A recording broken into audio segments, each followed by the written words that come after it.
हिडिंब के भेजने से हिडिंबा राक्षसी का पांडवों के पास आना और भीमसेन से उसका वार्तालाप। वैशंपायन जी कहते हैं, जन्मेजय, जहाँ पांडव कुंती सहित सो रहे थे उस वन से थोड़ी दूर पर एक साल वृक्ष का आश्रम ले हिडिंब नामक राक्षस रहता था।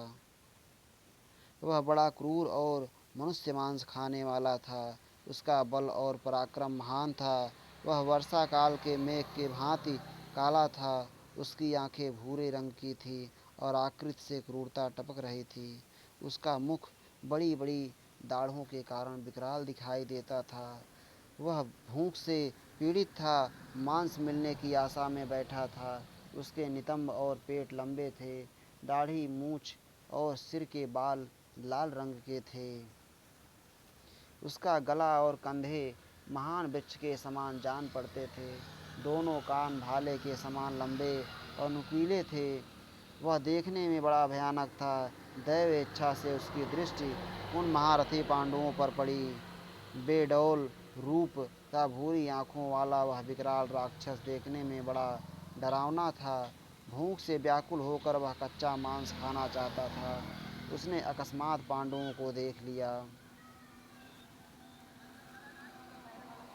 तब अंगुलियों को ऊपर उठाकर सिर के रूखे बालों को खुजलाता और फटकारता हुआ वह विशाल मुख वाला राक्षस पांडवों की ओर बार बार देखकर जम्हाई लेने लगा। मनुष्य का मांस मिलने की संभावना से उसे बड़ा हर्ष हुआ।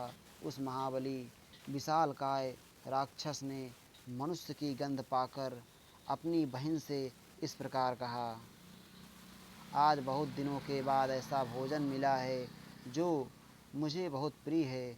इस समय मेरी जीभ लार टपका रही है, बड़े सुख से लपलप कर रही है। आज मैं अपनी दाढ़ों आज मैं अपनी आठों दाढ़ों को, जिनके अग्रभाग बड़े तीखे हैं, जिनकी चोट प्रारंभ से ही अत्यंत दुस्सह होती है, दीर्घ काल के पश्चात मनुष्यों के शरीरों और चिकने मांस में डुबाऊंगा। मैं मनुष्यों की गर्दन पर चढ़कर उसकी नाड़ियों को काट दूंगा और उसका गरम गरम फेन युक्त तथा ताज़ा खून खूब छक कर पीऊँगा। बहन, जाओ, पता तो लगाओ ये कौन इस वन में आकर सो रहे हैं।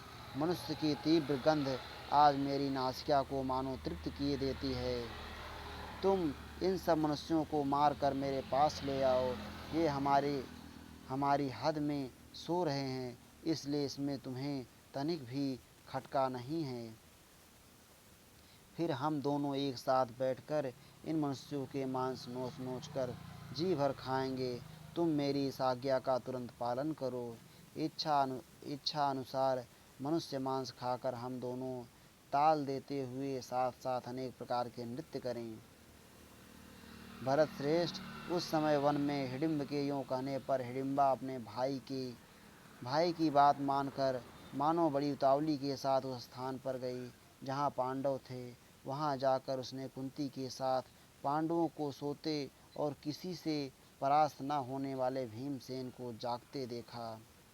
धरती पर उगे हुए साखू के पौधे की भांति मनोहर भीमसेन को देखते ही वह राक्षसी मुग्ध हो उन्हें चाहने लगी। इस पृथ्वी पर वे अनुपम रूपवान थे। उसने मन ही मन सोचा, इन श्याम सुंदर तरुण वीर की भुजाएं बड़ी बड़ी हैं, कंधे सिंह के से हैं, ये महान तेजस्वी हैं।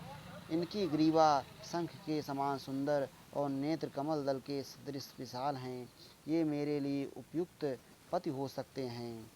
मेरे भाई की बात क्रूरता से भरी है, अतः मैं कदापि उसका पालन नहीं करूँगी। नारी के हृदय में पति प्रेम ही अत्यंत प्रबल होता है। भाई का सौहार्द उसके समान नहीं होता।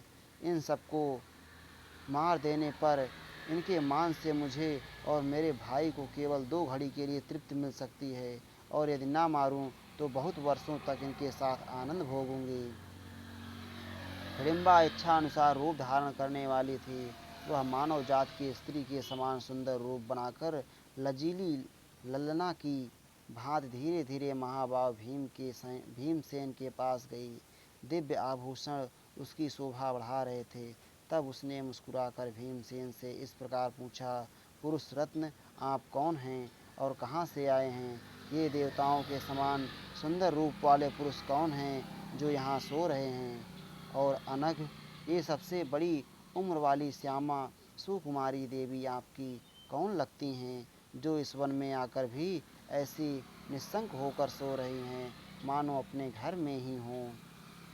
इन्हें यह पता नहीं है कि यह गहन वन राक्षसों का निवास स्थान है। यहाँ हिडिम्ब नामक पापात्मा राक्षस रहता है। वह मेरा भाई है। उस राक्षस ने दुष्ट भाव से मुझे यहाँ भेजा है। देवोपम वीर, वह आप लोगों का मांस खाना चाहता है। आपका तेज देव कुमारों का सा है।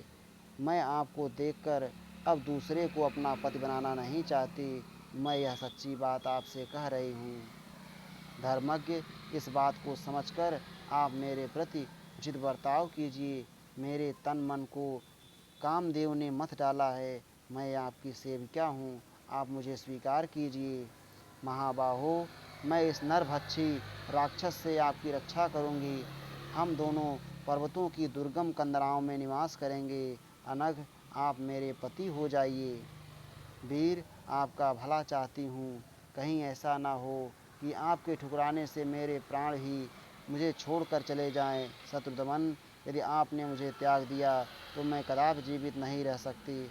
मैं आकाश में विचरने वाली हूँ, जहाँ इच्छा हो वहीं विचरण कर सकती हूँ। आप मेरे साथ भिन्न भिन्न लोकों और प्रदेशों में विहार करके अनुपम प्रसन्नता प्राप्त कीजिए। भीमसेन बोले, राक्षसी, ये मेरे ज्येष्ठ भ्राता हैं, जो मेरे लिए परम सम्माननीय गुरु हैं।